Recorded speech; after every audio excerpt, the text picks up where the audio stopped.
Greetings, it is I, Braggy, and today I'm going to talk about YouTube again. I'm going to talk about will my next video go viral? Because you never know, and do you really need to go viral on YouTube? Let me explain this. There you are, you're a content creator like myself, and you kind of think to yourself, oh, is my next video going to go viral? Is this the one that's going to pop and I'm going to get tens of thousands of views?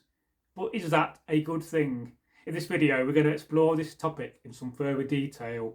Now, I'm a content creator, just like yourself if you're watching this, or you're thinking about getting into YouTube and making content. It's a great, fantastic journey, but it does take commitment. If you're not somebody that can commit to doing something on a regular basis, then maybe not the thing for you, because consistency is one of the key factors to YouTube, even though now and again I've had breaks and time off because it does wear you away and it can be very tiring. But will my next video go viral, and will your next video go viral? And why not going viral isn't a bad thing. So there you are, there's old John or Margaret or whatever your name is, Tim, Dave, calls like Dave the Cat, one of our infamous characters on the channel, and you've been uploading and publishing content, and you're 250 videos in. You got your 1,000 subscribers, but you don't have your 4,000 hours of watch time, which is one thing I'm trying to get at the moment. I'm just halfway through the journey, or halfway and 200 hours plus halfway to get there. And it takes a long time to get monetarised. Is that a good thing or a bad thing? I don't know. It does help. If you monetize on YouTube, it does help to pay for the costs and the bills of running a channel. Because, you know, I'd quite like to subscribe to vidIQ and get boost again, but I can't do that. I can't really go and buy any better camera equipment because I don't have the money.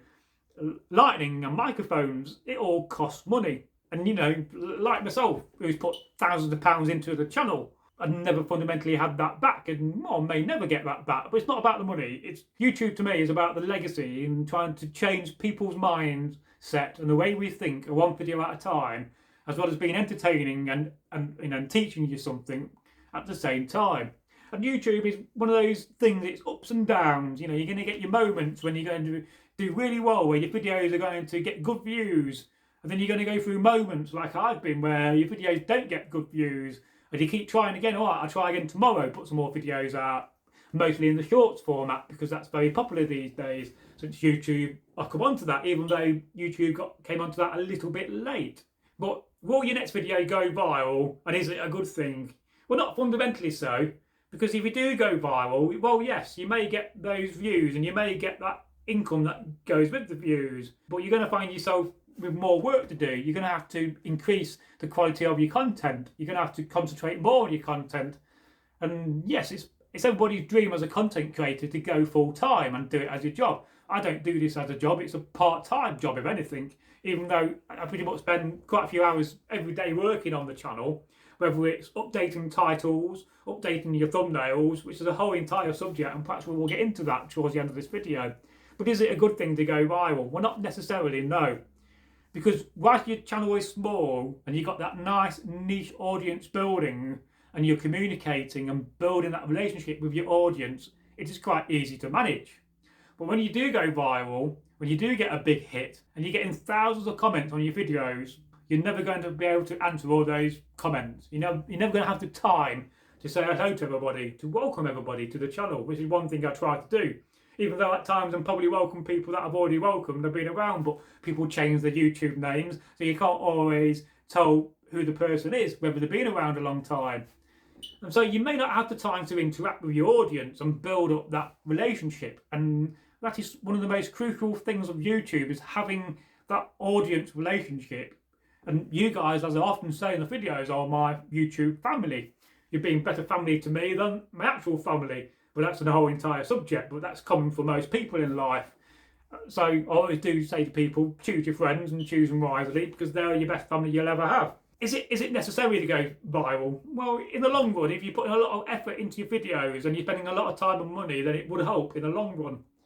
But it would change the dynamic of the channel from being a small channel to going large. Well, let's face it, you know, nobody, as I kick the camera tripod, is going to be the next Mr. Beast. I'm certainly not.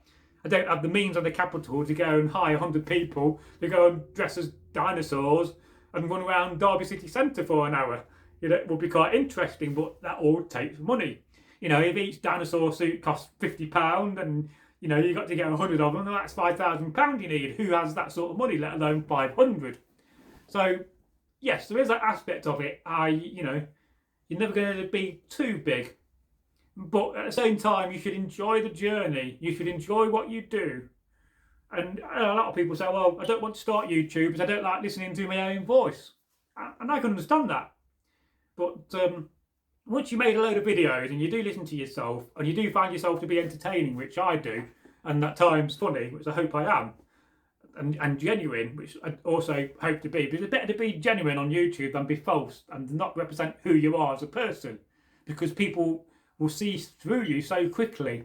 So being genuine, being honest, being who you are as a person and a human being is a wonderful thing you can do. And just imagine, there we were 15, 20 years ago. I could never imagine doing something like this. I really couldn't. If you said to me in the year 2000, oh, in 2024, you'll be on YouTube making content every day and talking about things and talking about history, I would have said, not on your Nelly, which is also a very good TV series from the 1970s. Not on your Nelly. It's about a pub and a landlady. But going off on sidetrack there, it just came to my mind. It's funny what comes to your mind when you talk about things. So yes, see, YouTube is a wonderful, wonderful thing, but it can be quite disheartening at times. And especially if you do suffer from mental health problems, if you're a bit depressed at times, or you have a bit of anxiety, or I've been through all that myself in my own mental health journey, which one day I may talk about a bit more, because I think it's important to talk about such things, but not in this video. It can be a bit disheartening, but at the same time, it can be very rewarding. So I think you've got to take the positivity out of this experience of being a content creator and keep hold of that positivity, grasp it in your hand, and be aware that, yes, at times there's going to be a bit of negativity to what you do. You're going to get somebody leaving you a bad comment saying, oh, that's cringy, or that's the worst video ever, which we don't really get. We get the opposite mostly, apart from sometimes I make AI videos, and I think that's just me probably just being slightly lazy, just trying to cover some of the bigger subjects we're not covered so far, but AI isn't quite up to scratch and is a whole entire subject. So yes, YouTube is a marvellous and fantastic journey, and anybody can be a YouTuber. But let's talk about, going back to your channel, which I'm doing at the moment. I'm rebranding the channel. I'm changing the titles of the videos, because back in the day when I chose titles, I've just told a story called The Three Wishes before this video, because I'm filming in a batch at the moment. I do what you call batch filming, where I'll have a batch of videos filmed in an afternoon, so there'll be 5 or 6 videos, and they're mostly the long format. And then I'll do a batch edit, whether that's on my PC or through my phone. I think the fact that you can do a lot of things through your mobile phone these days is pretty awesome, and it also shows you the development of the way we can make content has changed. Because back in the day, you go about 4 or 5 years back, you would have needed a good camera, you would have needed a good microphone, you would have needed a bit of lighting, and getting a bit dark in here, but so I could do it with a light on, but don't mind, you can still see me, that's okay. But these days you can do a lot of that on your mobile phone. Yes, your mobile phone isn't as good as spending £100 on a microphone and having one attached, but yet it's still just as hearable, and you can make out what I'm saying, hopefully, from what I'm saying. So also going back at some point, which is I'm going through that journey at the moment, where I'm going back and we're branding the titles, which takes time to do that. I do use AI for that, because AI has its uses, but you also got to understand how to use AI and how to prompt it to get the best results. And of course, I'm also going around changing the thumbnails, which is, I'm kind of in debate about this. Should I change the old thumbnails? And we're in a part of that channel history. Though luckily I have got most of the thumbnails saved, I can always go back. But no doubt in my mind that my method and style of making thumbnails was very outdated. So using AI to make thumbnails is a fantastic tool, because it doesn't always fundamentally give you the best words to put in a title. And they say you shouldn't really use any more than 3 to 5 words in a thumbnail for thumbnail title, as I kind of agree with, because if you've got too much text in your thumbnail, it can be a bit misleading, it can be a bit off-putting. And if I just said if I use my last video I recorded, the 3 wishes, and if I chose a title like, the 3 wishes, a Scottish story, that is the old way I would have done it, yeah, that's great. But if AI would add, or if I'd add something like, the shocking tale from Scotland of the 3 wishes, it's going to pop out more. It's going to give you more intrigue to say, oh, what's quite going on here? And instead of using, the three wishes as the thumbnail title for the thumbnail, I go, you can't believe these three wishes, or you go something along those lines to cause intrigue and also hook the viewer. But you also have to learn the ability, and I'm trying to work on this so much at the moment, to trying to get those first 30 seconds to count. Instead of the old days when we started the channel where, I'll give you an example, we would come on the channel, we'll start a video going, oh, good day, welcome to Northworthy Sagas and Stories. I'm Braggy Magnuson, please subscribe and leave us a comment. And oh yes, and you ask, all people to do all those things. It doesn't give, a quality of the content. It doesn't explain what the video is about. So learning how to hook the viewer, learning how to get those first 30 seconds to a minute to get the person who's watching to want to watch. But it's also important you do that at the end, which I'm hoping I'm achieving in some of my recent videos by saying, thank you for watching this video. If you've enjoyed this video, if you like our content, then please watch some more videos, because you're encouraging people to watch. And that's what YouTube want you to do. They want you to get people to binge watch your videos. So they come on your channel, they watch one video and say, this is amazing. And then they go and watch another 10 more videos. And on the 10th video, they leave a comment saying, wow, I've watched 10 of your videos and I can't believe I've never found this channel. That is something I read and I saw Mr. Beast say recently, and that's so important as well. So I hope you do like these little YouTube chats, because I do like to encourage people to get onto YouTube and to have a go, because it's all about having a go. It's about being brave, and as Vikings are very brave. I like to think we are. Everybody's brave in the world. You just got to find that little bit of braveness, if that's a word. A little bit of courage is a better way to describe it. So just put yourself out there. Don't be afraid. I was quite nervous about speaking on camera because I grew up with a speech impediment. Because I can't pronounce my R's and my R's and W's. I was going to say Jonathan Ross then, but I kind of got it too quickly out in my mind. And of course, the other thing I do is I talk too fast, and so I try not to mumble. I try to emphasise my words so that you can understand them. Because it doesn't really help. I come from Derbyshire and I got a bit of a thick accent, being English and British. So have a go, be brave, have courage to start your YouTube journey. And it's so easy to do. You don't even have to show your face. You can do it with a non-faceless channel and they can take off. But whether that's a misconception that faceless channels do well, I don't know. I think those faceless channels are getting a bit outdated in my mind. And I think people like to see you on camera because it demonstrates who you are as a genuine person. And of course I get to show off my lovely hair and the lovely jewellery I wear, which I wear every day, being a proud Viking and a proud heathen.